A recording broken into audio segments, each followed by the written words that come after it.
They didn't run when it happened. Most of them didn't even stand up. When the Titanic struck the iceberg, it wasn't the violent crash we imagine today. There was no explosion, just a soft tremor, like the ship had gently scraped something in the dark. The lights stayed on, music kept playing, glasses didn't fall. Because the Titanic didn't feel like a ship in danger.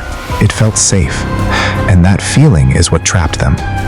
The Titanic was built to reassure. It was divided into sealed sections, designed so damage in one area wouldn't doom the entire ship. To the people aboard, this meant one thing: control. Even when water began flooding the lower decks, nothing on the surface looked wrong. The danger was hidden below, moving slowly, quietly, politely. And polite danger doesn't cause panic, it causes people to wait. Stewards told passengers there was no need to worry. Officers stayed calm. Why wouldn't they? The ship looked perfectly fine. So people trusted the system that surrounded them. They followed instructions. They stayed where they were told. That trust ran deeper than anyone realized. The ship was designed around order. Different classes lived in different parts of the vessel, separated by long corridors and locked routines. These divisions were normal, even legal at the time. But when the ship began to sink, they became obstacles.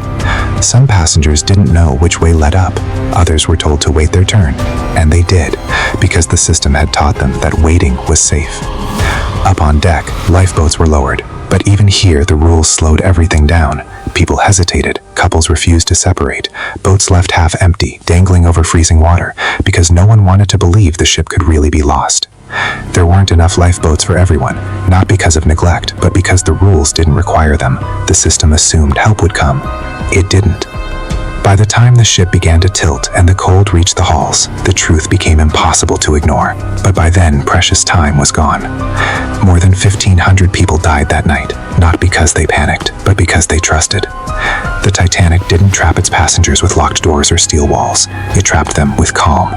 And when you imagine yourself there, surrounded by order, reassurance, and rules that had always worked before, you have to ask yourself one question: would you have waited to